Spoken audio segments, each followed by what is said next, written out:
नमस्कार दोस्तों। आज एक नया मेंटल मॉडल लेके आया हूँ, एक्टिवेशन एनर्जी। क्या आप लाइफ में बहुत प्रोक्रास्टिनेट करते हैं, चीज़ों को बहुत टालते हैं, आपको सेल्फ डाउट आता है, या कोई काम कहाँ से शुरू करें ये समझ में नहीं आता है, कैसे करें ये समझ में नहीं आता है।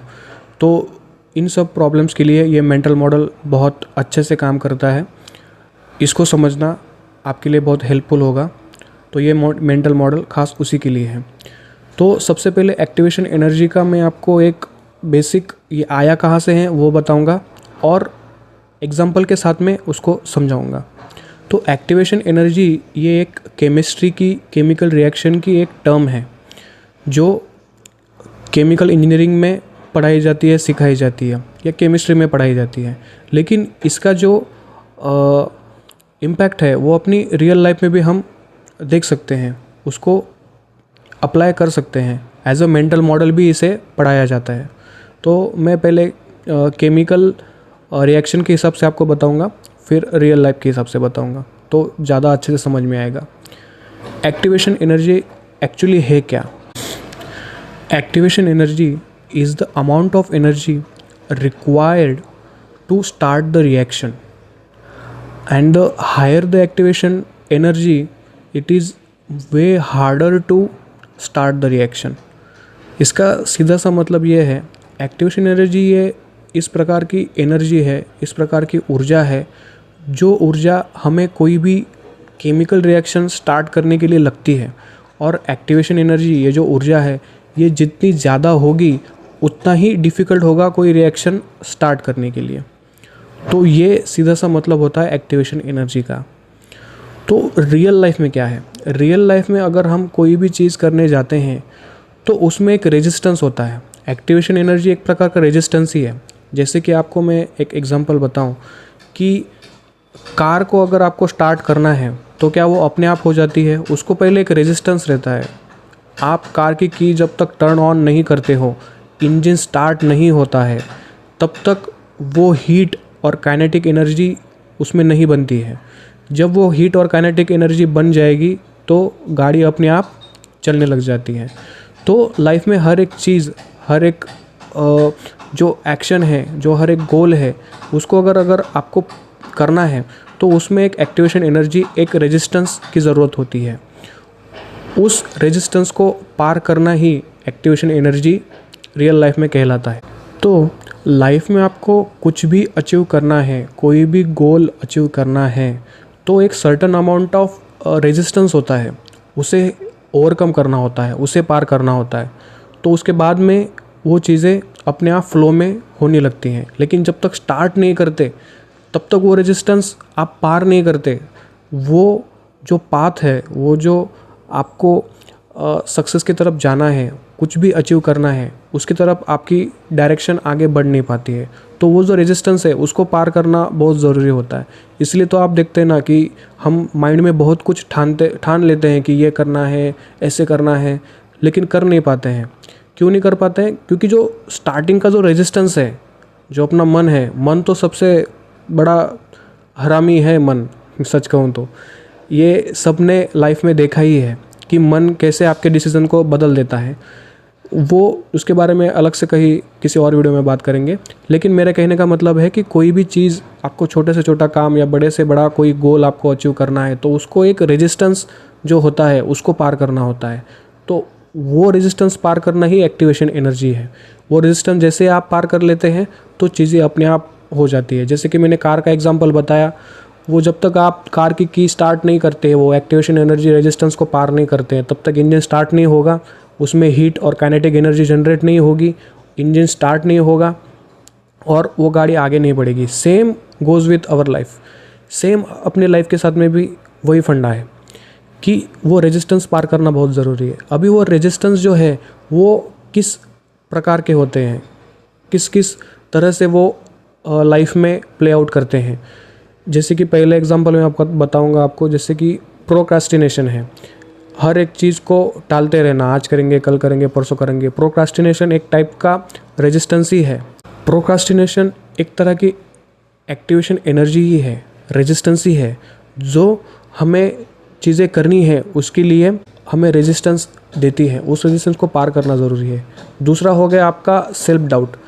सेल्फ डाउट भी हमें बहुत बार होता है कि हम चीज़ें कर पाएंगे नहीं कर पाएंगे, पिछली बार नहीं हुआ, अगली बार कैसे होगा, तरह तरह के सेल्फ डाउट होते हैं। सेल्फ डाउट भी आपका एक तरह का रेजिस्टेंस ही है जो आपको आगे बढ़ने नहीं देता है, उसी पर्टिकुलर चीज़ को करने नहीं देता है।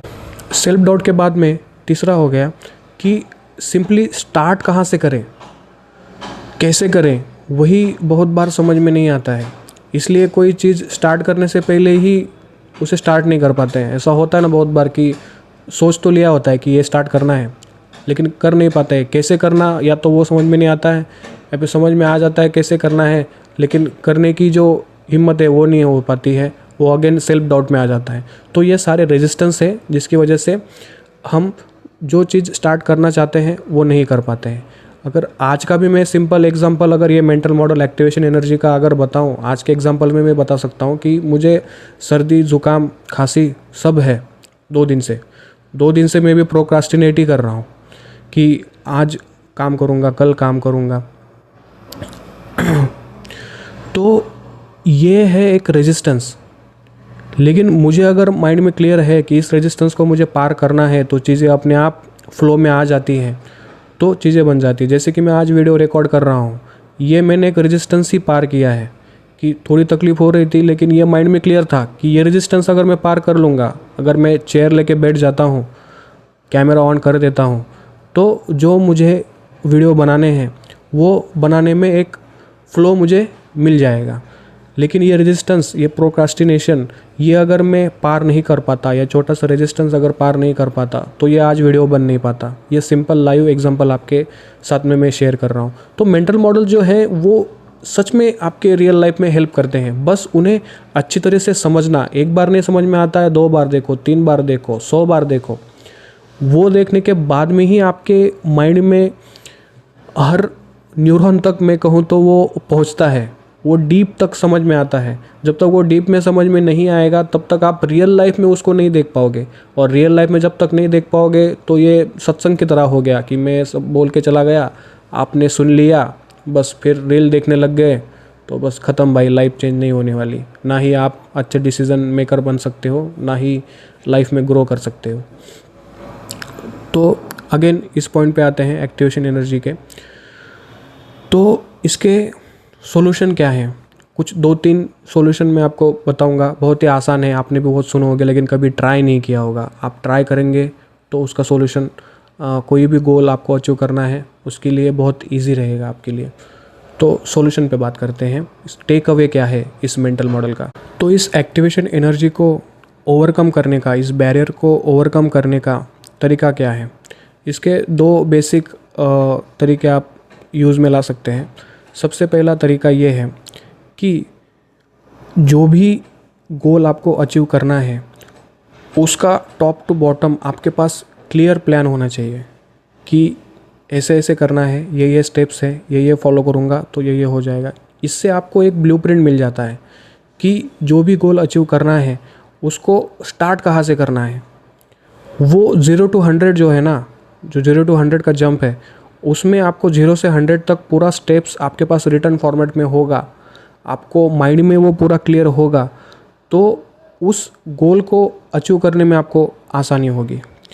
सेकंड मेथड ये है कि जैसे कि आपने ब्लूप्रिंट बना लिया, वो बनाने के बाद में आपको जो भी गोल अचीव करना है, अटेंड करना है, कुछ भी काम हो, छोटा हो बड़ा हो, उसको स्मॉल टिप्स में डिवाइड करें। ये सबसे ज़्यादा हेल्पफुल होता है बड़े गोल्स के लिए, बड़े प्रोजेक्ट्स के लिए। कि जो बहुत पर्वत जैसा कोई गोल है आपका, वो इतना बड़ा दिखता है, वो देख के ही आदमी डर जाता है। लेकिन उसको अगर स्मॉल स्टेप्स में आप डिवाइड कर लोगे, उसको स्मॉल चंक्स में डिवाइड कर लोगे, तो वो इतना डाउंटिंग नहीं लगेगा। एक टाइम पे एक स्टेप जो आपने डिवाइड किया हुआ है, छोटा से छोटा स्टेप, एक टाइम पे एक स्टेप पे फोकस करोगे तो वो गोल जो है वो आपको अटेनेबल भी लगेगा और लेस डाउंटिंग लगेगा कि ये मैं अचीव कर सकता हूँ। और उससे मन भी नहीं घबराएगा कि इतना बड़ा है ये गोल, तो मैं कैसे करूँगा। हो सकता है तो उन स्टेप को और माइक्रो स्टेप्स में आप डिवाइड कर सकते हो। जितना आप खुद को तो उतना पहचान लेता है ना आदमी कि नहीं मेरे से इतने में इतना ही हो सकता है, तो उसको और स्मॉल स्टेप में डिवाइड करो, जितना हो सकता है उतना और स्मॉल स्टेप में डिवाइड करो। इतना स्मॉल स्टेप जैसे कि अगर एग्जांपल देने जाऊँ कि भाई इतने ही निठल्ले हो, इतने ही प्रोक्रास्टिनेट करते हो, इतनी ही टाल मटोल करते हो कि कुछ शुरू ही नहीं कर पाते, जैसे कि पढ़ाई है कुछ भी है, तो उसको स्मॉल स्टेप्स में कैसे डिवाइड कर सकते हो? उसमें सबसे माइक्रो स्टेप अगर मैं कहूँगा मेरे हिसाब से तो वो ये है कि कुर्सी लो, टेबल लो और बैठ जाओ। किताब भी मत लो, मैं तो बोलता हूँ ये सबसे माइक्रो स्टेप में बोल रहा हूँ आपको कि सिर्फ बैठ जाओ, टेबल पे बैठ जाओ, बस कुछ मत करो। हाँ, टेबल पे फ़ोन लेके बैठ गए फिर तो हो गया सत्यानाश, मैं उसकी बात नहीं कर रहा हूँ। माइक्रो स्टेप ये है कि टेबल पे बैठ जाओ सिंपली, ये माइक्रो स्टेप है आपका। कुछ टाइम बाद मन होगा कि किताब उठा लूँ, कुछ टाइम मन होगा कि लैपटॉप उठा लूँ, कुछ टाइम होगा कि डायरी उठा लो, कुछ लिख लो। ये माइक्रो स्टेप है। मुझे समझ में आ रहा है कि आप अगर सुनेंगे इस चीज़ को तो ये लगेगा कि ये कैसी बात होगी कि बैठने से क्या हो जाएगा। ये माइक्रो स्टेप है बैरियर को पार करने के। ऐसा नहीं कि ये सबके लिए लागू होगा, ये बहुत ही मतलब जो बहुत ही हद से ज़्यादा प्रोक्रास्टिनेट करते हैं उनकी बात कर रहा हूँ। जो उतना नहीं करते उनके लिए पहला स्टेप ये होगा कि कुर्सी पे बैठे और किताब लेके बैठ जाएं, एक पन्ना पढ़ लें, एक पेज पढ़ लिया, दूसरे दिन 2 पढ़ने की कोशिश करें। इस तरह ही हम प्रोग्रेस कर सकते हैं और इस तरह ही हम गोल को अचीव कर सकते हैं। पूरी किताब पढ़ना जो 400-500 पेजेस की है वो एक दिन में नहीं हो पाएगा, ये तो सबको पता है। लेकिन वो नहीं हो पाएगा तो कभी बैठना ही नहीं है तो कभी पूरी होगी भी नहीं वो। लेकिन किसी दिन बैठ गए, 1-2 पन्ने पढ़ लिए तो पॉसिबिलिटी है कि 1 महीने में 2 महीने में आपकी कंपाउंडिंग होगी, कैपेसिटी बढ़ेगी और आप पूरी किताब पढ़ लो। ये मैंने सिर्फ किताब का एग्जांपल बताया, लेकिन ये लाइफ के हर एस्पेक्ट में आप अप्लाई कर सकते हो। और सबसे आखिरी में मैं आपको ये कहना चाहूँगा, मेंटल मॉडल तो मैंने आपको समझा दिया क्या है, कि आप ये ना सोचें कि आप अकेले हैं इसमें, कि आप ये प्रॉब्लम, ये रेजिस्टेंस, ये बैरियर, ये एक्टिवेशन एनर्जी ये आप ही खुद फेस करते हैं। ऐसा नहीं है। लाइफ में हर कोई इस फेज से गुज़रता है और गुज़र रहा है। बड़े से बड़ा नेता, बड़े से बड़ा क्रिकेटर, बड़े से बड़ा हीरो, अभिनेता, कोई भी आप पकड़ लीजिए, ये लोग भी किसी न किसी समय में प्रोक्रास्टिनेशन के शिकार होते ही हैं। लेकिन उनमें और हमें फ़र्क क्या रह जाता है? आपको स्किल तो एक अलग बात है, स्किल अचीव करने में तो टाइम लग जाता है, लेकिन सबसे फंडामेंटल क्या है कि स्टार्ट करना, उस प्रोक्रास्टिनेशन को साइड में रख के परसिस्टेंटली किसी चीज़ को स्टार्ट करना। तो वो लोग वो करते हैं इसलिए आगे बढ़ जाते हैं। तो ऐसा मत सोचिए कि आप नहीं कर सकते हैं। हर चीज़ को करने का एक तरीका होता है, लेकिन उसको स्टार्ट करना एक पॉसिबिलिटी है। होगा नहीं होगा ये अलग बात है, लेकिन आप कोशिश भी ना करें ये गलत बात है। सिंपली अगर शायरी के अंदाज में कहूँ तो स्टार्ट करो। कुछ भी करना चाहते हो, मुझे नहीं पता कि तुम्हारे गोल्स क्या हैं, लेकिन कुछ भी कर रहे हो उसको बस स्टार्ट करो, स्मॉल टेस्ट में डिवाइड करो, फोकस करो, एक टाइम पे एक ही चीज़ को करो। आई होप ये मेंटल मॉडल आपको हेल्प करे ग्रो करने के लिए। और भी कुछ चीज़ें आप चाहते हैं कि उसके ऊपर वीडियोस बने तो उसको आप कमेंट सेक्शन में ज़रूर शेयर करें। उसको मैं पढ़ के एक अच्छा आपको समझ में आए आसान भाषा में ऐसा वीडियो बनाने की ज़रूर कोशिश करूँगा। मिलते हैं नेक्स्ट वीडियो में। Till then keep watching, keep learning, keep growing. Video को लाइक और शेयर कर देना और इस चैनल को सब्सक्राइब कर देना। आपका सपोर्ट भी मेरे लिए बहुत ज़रूरी है। जितना आप सपोर्ट करेंगे उतना मुझे भी एनर्जी आती है कि और अच्छे से अच्छे वीडियोस मिलाऊं जो आपको डेली लाइफ में हेल्प करें। तो मिलते हैं नेक्स्ट वीडियो में। Till then keep watching, bye.